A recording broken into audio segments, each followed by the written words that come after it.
আসসালামু আলাইকুম ভিউয়ার্স, আশা করি আপনারা সবাই ভালো আছেন। আল্লাহ তাআলার অশেষ রহমতে আমিও ভালো আছি। আপনারা তো এখন জানেন যে ঘূর্ণিঝড় রিমালের কারণে অনেক বৃষ্টিপাত হচ্ছে অনেক জায়গায়। তো আমাদের এলাকায়ও বৃষ্টিপাত হচ্ছে। আজ দেখা যায় যে 4-5 দিন থেকে একাধারে বৃষ্টি হচ্ছে। এই ছাগলগুলো দেখা যায় যে আমি লালন পালন করে থাকি। এখন যে ঘাস কেটে এনে খাওয়াবো, ঘাসের মধ্যেও পানি, গাছের থেকে যে পাতা পেড়ে দিব খাওয়ার জন্য, সেই পাতার মধ্যেও দেখা যায় পানি। আর এই ছাগলগুলো দেখা যায় অনেক বেঁচে খায় এরা। সব ধরনের খাবার এরা খাইতে চায় না। খুব সেনসিটিভ প্রাণী এই ছাগল। দেখতে পাচ্ছেন আমি বাঁশের পাতা দিয়ে রাখছি, সেই বাঁশের পাতাগুলো খাচ্ছে। তো এই বৃষ্টি আসলে আমি আমার ছাগলগুলোকে কি খাওয়াই সেটাই আমি আপনাদের দেখাচ্ছি। আসেন আমার সাথে। তো বন্ধুরা দেখতে পাচ্ছেন এখানে আমি কিছু সরিষার খোল, যেটা সেই খোলটা নিয়েছি, এটা ভিজিয়ে রেখেছিলাম। এই যে এটা সরিষার খোল, এটা আমি পানিতে ভিজিয়ে রেখেছিলাম। তারপরে আমি কিছু এই জায়গায় কিছু ফিড ভিজিয়ে রেখেছি, সেই ফিডের দেখা যায় যে কিছু পানি দিয়ে দিব। এই যে এই জায়গায় কিছু ফিড ভিজিয়ে রেখেছিলাম, সেই ফিড ভিজানো পানি এই জায়গায় দিয়ে দিব। লবণ দিয়ে দিলাম, এখন লবণ আমরা যে লবণটা খাই সেই লবণটাই এখন এখানে দিয়ে দিলাম। তারপরে দেখতে পাচ্ছেন এটাকে বলা হয় নালি বা চিটাগুড়। এই দেখতে পাচ্ছেন এটা একটু দিয়ে দিলাম।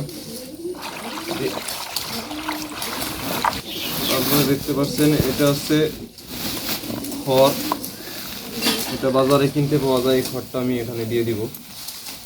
এই খড়টা যেহেতু আমার এটা 9টা ছাগল, এখানে হাফ কেজির মতো খড় আমি নিয়েছি। এই খড়টা এইভাবে এই নালি ফিট তারপরে খোল যে ভিজিয়ে রেখেছি যে পানিটাতে, সেই পানিটার মধ্যে এই খড়টা আমি এখন ভালোভাবে মেখে নেব। এইভাবে ভালোভাবে মেখে নেব যাতে খড়টা একটু রসালো হয়ে যায়। এখানে বেশি পানি দেওয়া যাবে না, বেশি পানি যদি দেই তাহলে দেখা যায় যে ছাগল খেতে পাবে না। এখানে হালকা পানি দিয়ে খড়টা যাতে একটু রসালো ভাব চলে আসে, সেই অবস্থাটা করে নিতে হবে। দেখতে পাচ্ছেন খড়টা নিচে একটুও পানি নাই, এই যে দেখেন। তো বন্ধুরা এই যে খড়টা দেখেন মাখানো হয়ে গিয়েছে। এখন আমি এতে কিছু, এই যে দেখতে পাচ্ছেন এটা যে গমের ভুসি, এই গমের ভুসিটা দিয়ে দিব।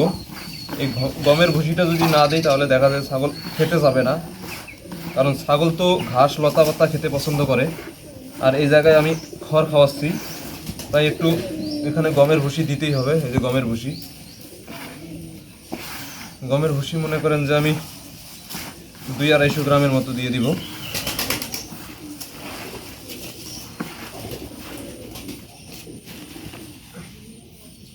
এই যে দেখেন গমের ভুসি আমি দিয়ে দিলাম। তো যখন দেখা যায় যে বৃষ্টি হয়, ছাগলকে দেখা যায় যে ঘাস লতা পাতা এগুলো কিছু খেতে দিতে পারি না, তখন দেখা যায় যে এই খাবারগুলোই আমাদের খাওয়াতে হয়। আর যখন দেখা যায় যে ছাগল বেশি হয়ে যায়, তখন আমি সকাল বিকাল এই খাবারটাই দিয়ে থাকি। যেহেতু এখন ছাগল কম, মাত্র 9টা ছাগল। এখন দেখা যায় যে আমার আবাদের ঘাস আছে, তারপরে বাড়ির আশেপাশে যে গাছগুলো আছে সেই কাঁঠালের গাছ থেকে কিছু পাতা পেরে দিলেই এই ছাগলগুলো খায়। আর বৃষ্টির দিন আসলেই দেখা যায় যে এই ছাগলগুলো নিয়ে অনেক সমস্যায় পড়তে হয়, কারণ বৃষ্টির দিনে এই ছাগলের কাজটা করা অনেক কঠিন। এদের খাবার ম্যানেজ করা, তারপরে এদের বাসস্থান নিশ্চিত করা অনেক কষ্টের কাজ। কারণ এরা দেখা যায় যে বৃষ্টির দিনে কাদাতে থাকতে চায় না, তাই উঁচু জায়গায় রাখতে হয়। যেহেতু আমার ঘর আছে উঁচুতে, 3.5 ফিট মাটি থেকে 3.5 ফিট উপরে আমি ঘর করেছি মাচা করে, সেই জায়গায় ছাগলগুলো থাকে। এই যে বন্ধুরা দেখতে পারলেন মাখানো শেষ, আমি এবার ছাগলগুলোকে দিয়ে দিব।